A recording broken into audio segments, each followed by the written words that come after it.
10 yearsలో అంటే నేను నిద్రపోయాను కదా, ఆ నిద్రపోయిన టైంలో చాలా సినిమాలు వచ్చినాయి తెలుగులో. అన్నీ చూసాయి ఈ మధ్యన. ఏంటంటే 2 కథలు ఉన్నాయి, అన్ని సూపర్ హిట్లు 2 కథలు. ఇదేంటి 2 కథలు ఉన్నాయి తెలుసా మీకు? తెలుగులో లాస్ట్ 10 yearsగా వచ్చిన సినిమాలన్నీ 2 స్టోరీస్. ఒక స్టోరీ చెప్తా, మీరు ఆ సినిమా టైటిల్స్ మీరు చెప్పండి, నేను స్టోరీ చెప్తా. ఒకటి బాబుగారి ఫార్ములా.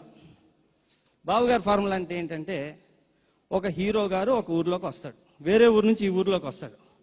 వచ్చి అక్కడ జాడు కొడుతుంటాడు, బూజులు దులుపుతుంటాడు, లేదా ఐస్ క్రీమ్లు అమ్ముతుంటాడు, ఆటోలు దోలుతుంటాడు, ఇట్లా దోలుతుంటాడు. మధ్యలో ఇంటర్వెల్ ముందు చిన్న ఒక ఫ్యామిలీకి హెల్ప్ చేస్తుంటాడు. ఇంటర్వెల్ ముందు ఎవడో గుర్తుపడతాడు, బాబు గారు అంటాడు. ఇతను నో అంటే వాడు కళ్ళు దుడుచుకుంటాడు. ఇంటర్వెల్ అయినాక అతను కానీ వాళ్ళ బాబు కానీ ఒక పెద్ద పుడింగ్ అనమాట. అతను అన్ని వదిలేసి వచ్చి సాక్రిఫైస్ చేసి ఇక్కడ జాడు కొడుతున్నాడు. ఇది ఒక ఫార్ములా, ఇది బాబు గారి ఫార్ములా. మీరు ఏ సినిమా అయినా తీసుకోండి, చాలా ఉన్నాయి. భాషతో మొదలైంది, మొన్నటి దాకా అయ్యే వస్తాను. రెండో ఫార్ములా గుండమ్మ ఫార్ములా, నాగిరెడ్డి గారిది. అదేంటంటే, ఒక విలన్ ఉంటాడు, విలన్ ఇంట్లో హీరో పనికి చేరతాడు. చేరి విలన్ కూతురికే లైన్ వేస్తుంటాడు.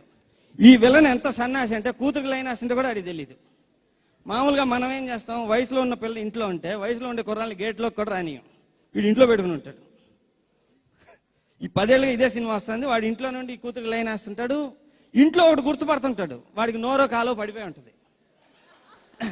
ఒక కామెడియన్ ఉంటాడు, వాడు చెప్తుంటే ఎవడో నమ్మడం, వాడికే జలకాయలు కొడుతుంటారు, నమ్ముతారు. ఇదే 2 సినిమాలు వస్తున్నాయి, అందరు హీరోలతో తీశారు, అన్నిట్లో బ్రహ్మానందం గారే ఉంటారు, అదే కామెడీ ట్రాక్, ఇదే అన్ని సూపర్ హిట్లు అవుతున్నాయి. నన్ను మాత్రం జయమే తీశారంటారు. ఇదేమి న్యాయం? నేనేది తీసినా నువ్వు జయం తీసావు, జయంలాగుంది, జయంలా లేదు. అబ్బా, నేను మాత్రం నన్ను ఒకే సినిమానా? 10 ఏళ్ళుగా ఒకే సినిమా చూస్తారా మీరు? ఇదేమి న్యాయం అంటే అసలు? కాబట్టి నేను మళ్ళీ జయమే తీద్దాం అనుకుంటున్నా. ఏమంటారు మీరు?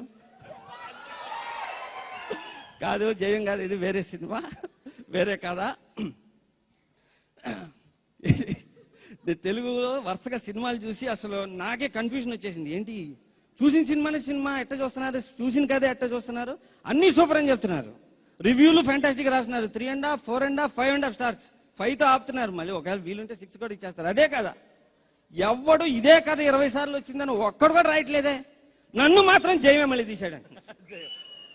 నేను ఇన్ని రోజులు మాట్లాడదాం అనుకున్నా, ఒకవేళ మాట్లాడి ఇటన్నిటిని ఎగితే ఫస్ట్ నువ్వు హిట్ తీరా, ఇంకోళ్ళ గురించి ఎందుకు మాట్లాడతావు అంటారు. అందుకని ఆపుకున్నా. ఇప్పుడు ఇంకా ఆపుకోదలుచుకోవాలా, ఎందుకంటే ఒరిజినల్ వచ్చేసి ఇంకా ఇట్టా కాదు, నాకు నచ్చినట్టు మాట్లాడతా, నాకు నచ్చినట్టు సినిమా తీద్దాం.